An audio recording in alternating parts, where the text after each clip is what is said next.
Hello friends. आज हम लोग करने वाले हैं झारखंड जेटेट का सोशल साइंस क्लास 7 का चैप्टर 1 का शॉर्ट नोट्स हम लोग करेंगे चैप्टर वाइज हिस्ट्री का। फ्रेंड्स, आइए हम लोग डायरेक्टली स्टार्ट करते हैं। जेटेट और सीटेट का जो भी तैयारी कर रहे हैं उनके लिए वेरी इम्पॉर्टेंट शॉर्ट नोट्स है क्लास 7 का, और उसके बाद 8 का करेंगे।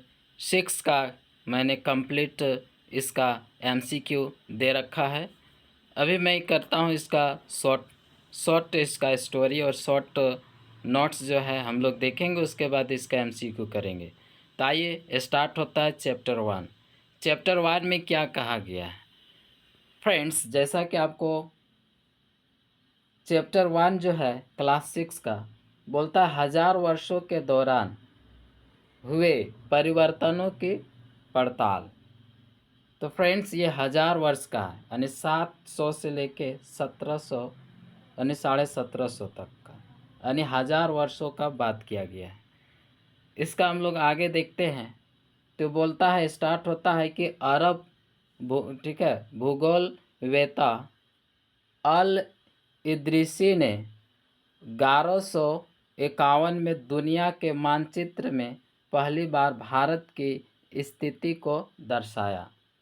किसने दर्शाया? तो ये रखना है कि पहली बार जो है भूगोलवेता जो है अल इद्रिसी ने कब 1111 यानी 1151 में दुनिया के मानचित्र में पहली बार जो है भारत की स्थिति को दर्शाया, भारत के बारे बतलाया, दिखाया।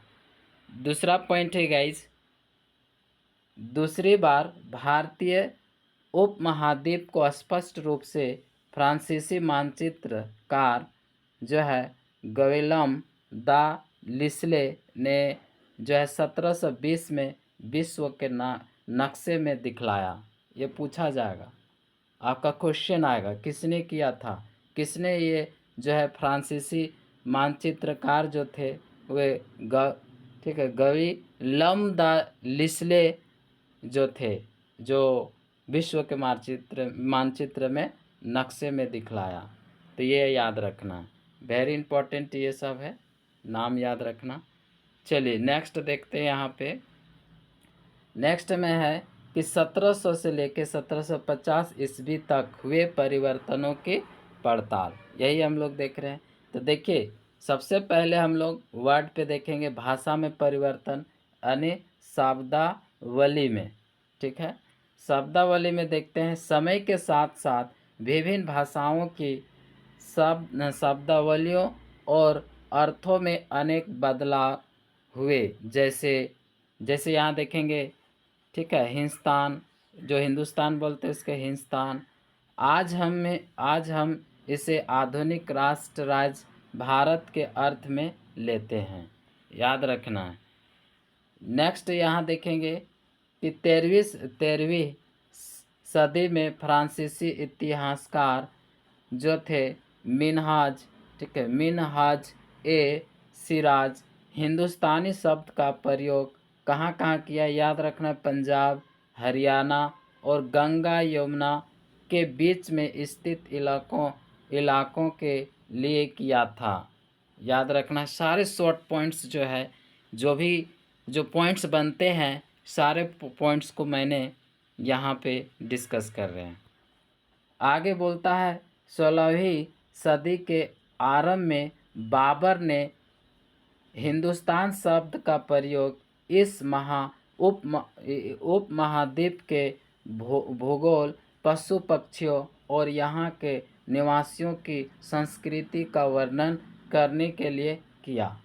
16वीं सदी के आरंभ में, ठीक है, बाबर ने हिंदुस्तान शब्द का प्रयोग किस लिए किया गया? तो इस जो है इस उपमहाद्वीप के जो भूगोल है वो भूगोल को या पक्षियों के इस सभी के बारे यहाँ निवासियों के ठीक है, निवासियों की संस्कृति का वर्णन करने के लिए किया। ये पॉइंट याद रखना है।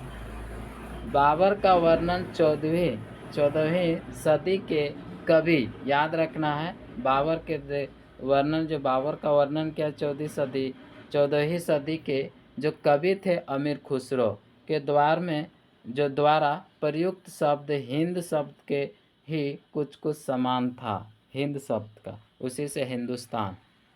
आगे पॉइंट देखते हैं विदेशी। पॉइंट है विदेशी। आज इसका अर्थ होता है ऐसे व्यक्ति जो भारतीय ना हो, उसे विदेशी कहते हैं। मध्य युग में किसी गांव में किसी गांव में आने वाले कोई भी अनजान व्यक्ति जो उस समाज या संस्कृति का अंग ना हो, उसे हम लोग क्या कहलाता है? विदेशी। ये रखना है याद। चलिए पॉइंट आगे चलते हैं।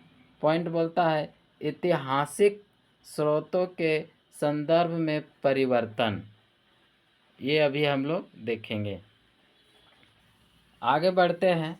इस कालखंड के ऐतिहासिक स्रोत देखेंगे। ऐतिहासिक स्रोत जो सिक्के हैं, अभिलेख और स्थापत्य जैसे भवन निर्माण कला तथा लिखित सामग्री की संख्या और विविधता बढ़ गई।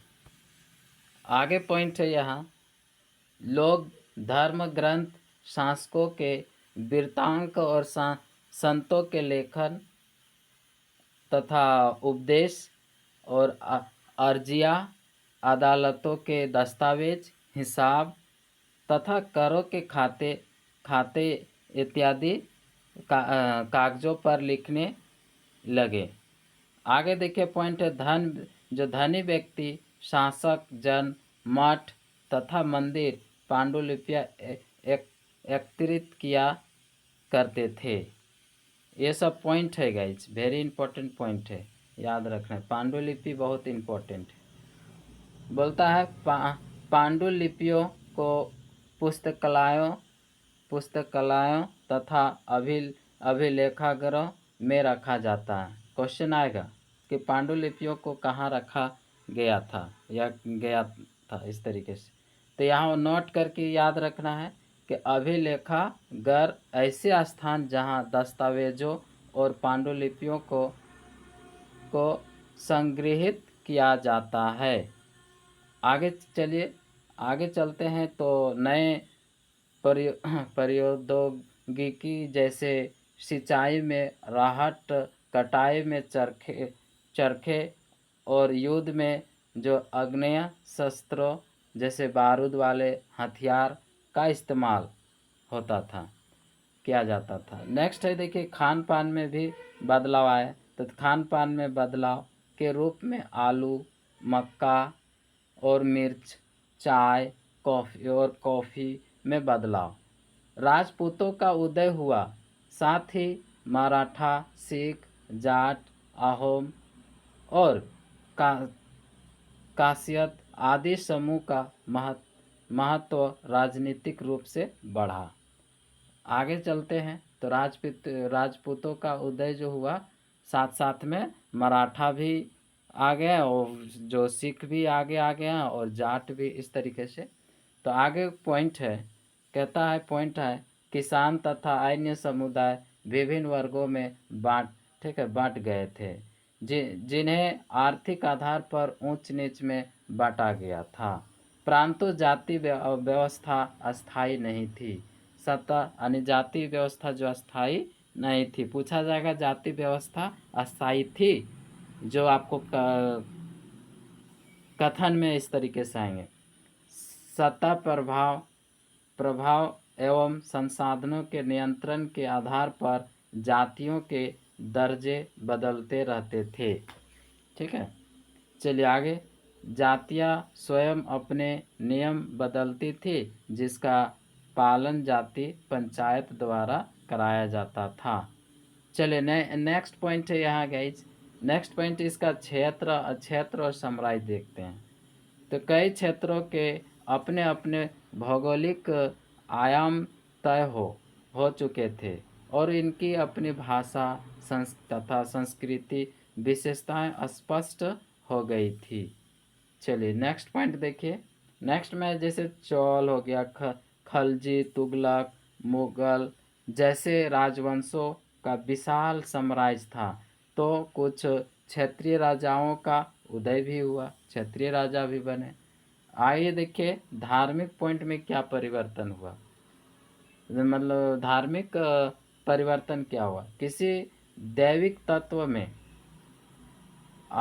ठीक है, आस्था यानी धर्म प्रायः स्थानीय समुदायों के सामाजिक तथा आर्थिक संगठन से संबंधित होती थी।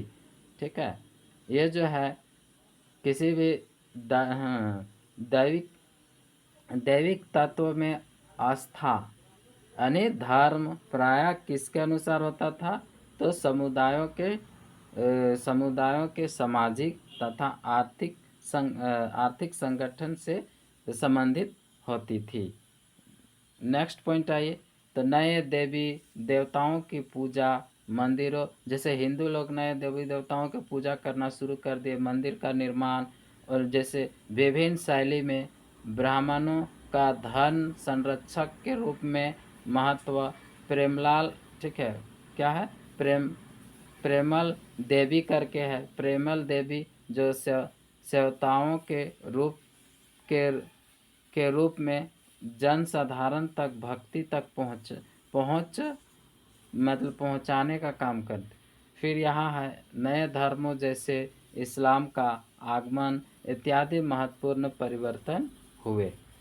आगे चलते हैं, तो देखिए आगे पॉइंट है, कई शासक जो इस्लाम और इनके, ठीक है, विद्वान धर्म शास्त्रियों और नया शास्त्रियों आर्थक उलेमा को संरक्षण देते थे। ठीक है, चलिए नेक्स्ट पॉइंट देखिए। नेक्स्ट पॉइंट है कि नोट कीजिए कि सिया जो है पैगंबर साहब के दामाद अली को अपना नेता मानते थे सिया लोग। नेक्स्ट है सुन्नी, ये खलीफाओं को मानते थे, मतलब खलीफाओं को मानते हैं, और इस्लाम के आरंभिक दौर में इस धर्म का नेतृत्व करने वाले खिलाफ, ठीक है, खिलाफा कहलाते थे, और आगे भी इनकी परंपरा चलती रही। चलिए नेक्स्ट पॉइंट है, नेक्स्ट पॉइंट क्या है, इस्लाम का न्याय सिद्धांत क्या था।